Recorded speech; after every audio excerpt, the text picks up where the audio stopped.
بسم الله الرحمن الرحيم الحمد لله رب العالمين والعاقبة للمتقين ولا عدوان إلا على الظالمين وأشهد أن لا إله إلا الله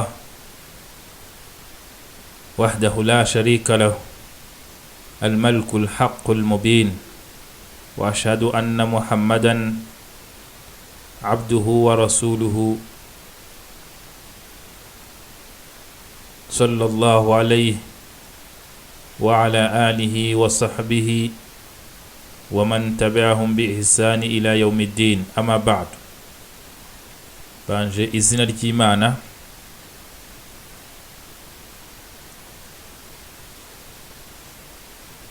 nyirimpuwe nyirimbabazi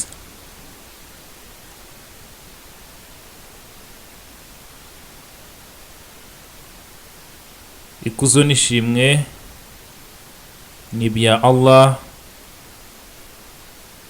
umuremyi w'ibiremwa byose iherezo ryiza ni ry'abakiranutsi kandi ntawe ukwiye kugabwaho igitero usibye abarenganya. Ndahamya ko nta yindi mana ikwiye gusengwa uretse Allah ntibangikanywa, ni umwami w'ukuri kandi iragaragara.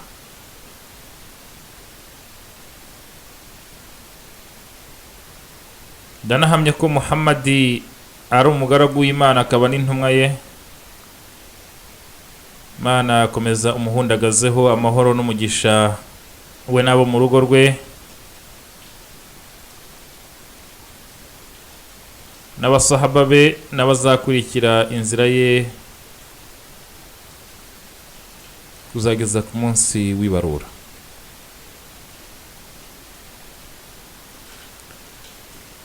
Faslun وكل ما ذكرناه من صفات الله تعالى تفصيلا أو إجمالا إثباتا أو نفيا فإننا في ذلك على كتاب ربنا وسنة نبينا معتمدون وعلى ما سار عليه سلف الأمة وأئمة الهدى من بعدهم سائرون.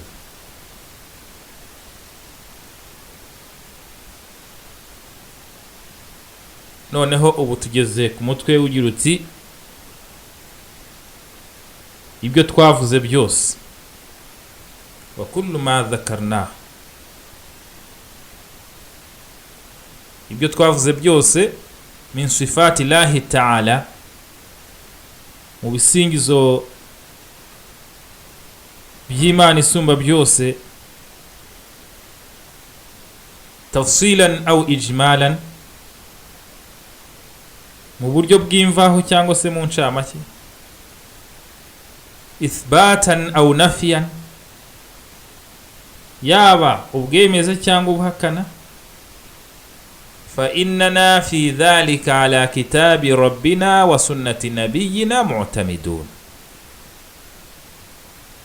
Twe mu by'ukuri ibyo byose twabivuze dushingiye ku gitabo cya Allah n'imigenzo y'umuhanuzi wacu, kandi ibyo nibyo dushikamyeho. Wa ala ma sara alayhi salaful umma, ndetse kandi twagendeye ku myemerere n'inzira y'ababanjirije uyu muryango mugari, wa a'immatil huda min ba'dihim sa'irun,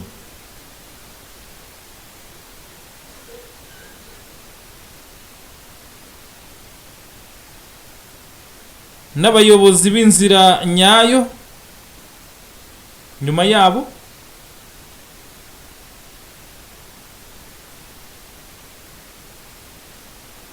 kandi iyo nzira niyo turimo.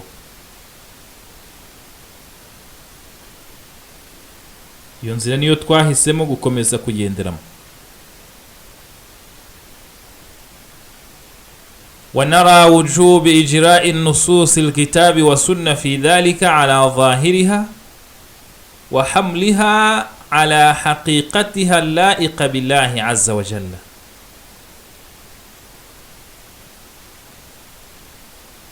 kandi tubona ko ari ngombwa gukoresha amagambo y'igitabo cya Qur'an ntagatifu n'imigenzo y'intumwa nk'uko agaragara ala zahiriha wa hamliha ala haqiqatiha laiqa billahi azza wa jalla, tukayakoresha mu kuri kwayo nk'uko ari ibijyanye n'icyubahiro cya Allah. Allah niwe nyiri icyubahiro, nyiri ubutagatifu. Bityo amagambo ya Qur'ani ntagatifu tuyakoresha nk'uko agaragara,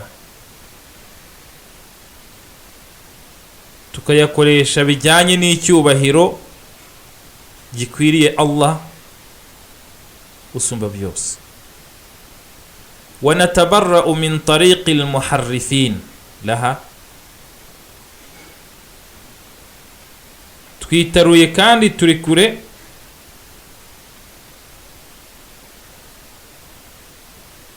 y'inzira y'abahindura amazina ya Allah. Abo nibo bazwi ku izina rya al-muharrifin, الذين صرفوها إلى غير ما أراد الله بها ورسوله. abo ba al-muharrifina ni ba bandi bayakuye kuri gahunda y'ubushake bwa Allah n'intumwa ye, bakayasobanura uko Imana itashatse kuyasobanura, bakayasobanura uko intumwa Muhammad sallallahu alaihi wasallam itayigishije.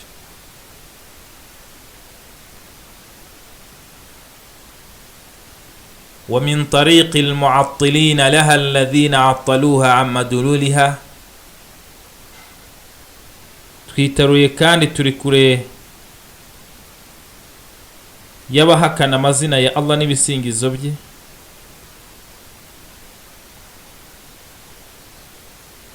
abo ni itsinda ryitwa al-mu'attilin cyangwa se al-mu'attila. Abo bahakanye gahunda y'ibisobanuro byayo n'ibyo Allah yashatse kugaragaza mu mazina ye. attaluha amadululiha alladhi aradahu Allah wa rasuluhu, bahakanye ibisobanuro by'ayo mazina Allah yabihaye mu mazina ye n'ibisingizo bye, bahakana yewe n'ibyo intumwa yashatse kugaragaza mu mazina ya Allah n'ibisingizo bya Allah. Abo turi kure yabo kandi twitaruye, tunatandukanye n'ukwemera kwabo.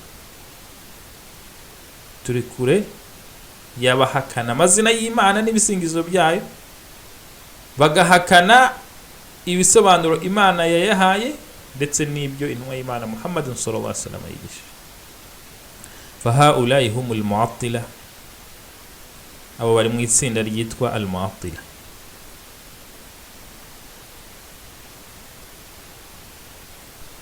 ومن طريق الغالين فيها الذين حملوها على التمثيل أو تكلفوا لمدلولها التكييف. twitaruye kandi turi kure y'abakabirije amazina n'ibisingizo bye, ba bandi bagereranyije amazina n'ibisingizo byayo n'ibindi biremo, abo tubita al-mumathila. Abo ni abagereranyije amazina n'ibisingizo by'Imana n'ibindi biremo, bagashaka no kwibaza ku mazina y'Imana at-takyif, bagashaka kwibaza uko Allah ateye bashingiye ku gukabya ku mazina n'ibisingizo bye. ونعلم علم اليقين أن ما جاء في كتاب الله تعالى أو سنة نبيه صلى الله عليه وسلم فهو حق لا يناقض بعضه بعضا. tuzi neza bizira gushidikanya ko ibyaje muri Qur'ani ntagatifu no migenzo y'umuhanuzi wayo, Imana imuhe amahoro n'umugisha, tuzi neza bizira gushidikanya ko ari ukuri kutivuguruza. fahuwa haqqun la yunaqidu ba'dahu ba'd. لقوله تعالى أفلا يتدبرون القرآن ولو كان من عند غير الله لوجدوا فيه اختلافا كثيرا. الله muri surati Nisa aya 82 mu jambo rye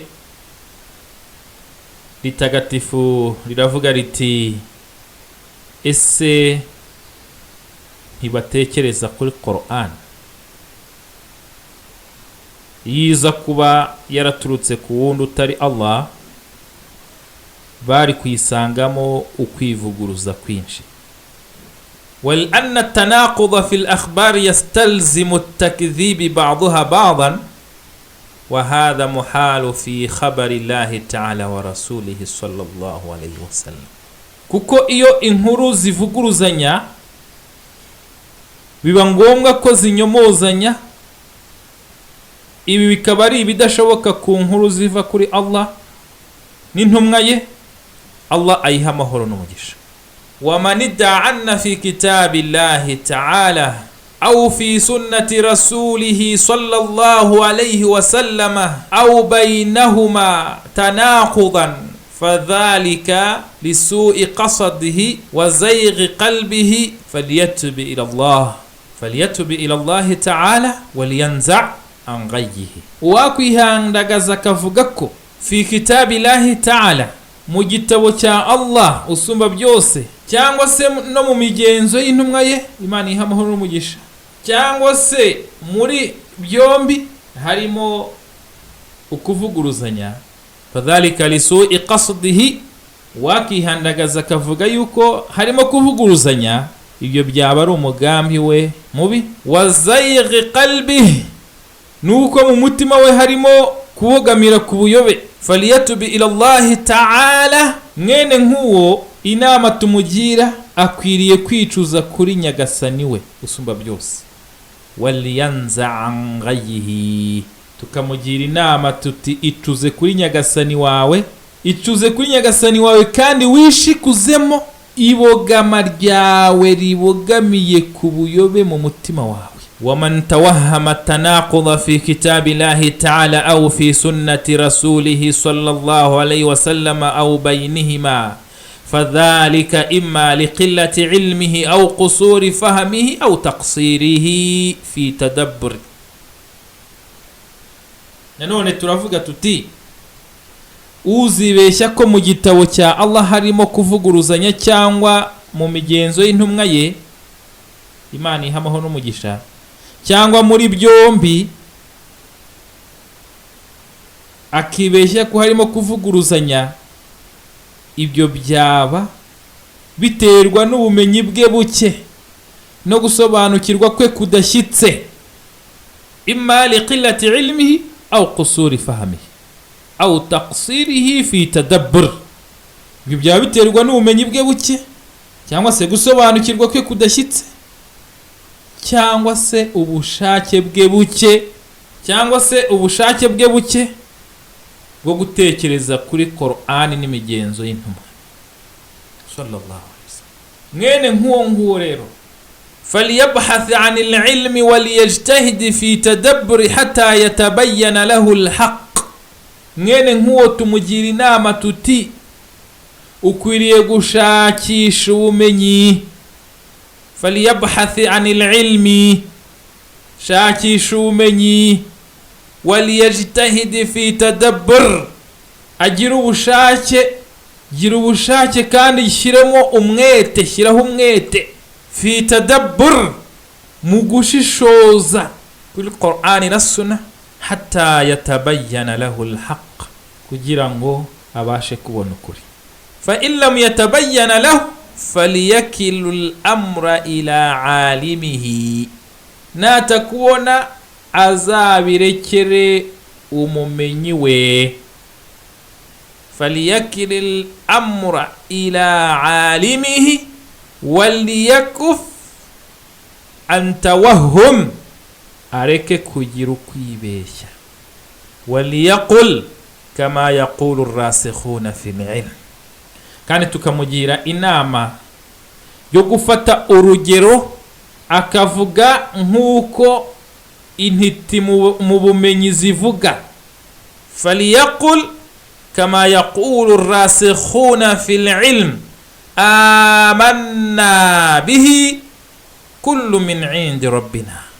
Intiti ziravuga ziti turazemeye izi aya, turazemeye zose ni izituruka kwa Nyagasani wacu, zaba ari mutashabi wa ghayr mutashabi, aya zibatabasha kumva cyangwa se bazumva, ibyo wumva cyangwa se ibyo tumva muri Qur'ani na Sunna, ibyo umenye bwawe bukeya butabasha kumva ujye uvuga ati amanna bihi, turabyemeye twemeye izi aya, kullu min indi rabbina, zose inkomoko yazo zituruka kwa Nyagasani wacu. Iyi ni aya ya 7 muri surati Al-Imran. waliya'lam anna al-kitaba wa sunna la tanaqudhu fihima wala bainahuma wala ikhtilaf. Ikindi agomba kumenya neza, amenye neza ko muri Qur'ani no mu migenzo y'intumwa nta kuvuguruzanya kurimo.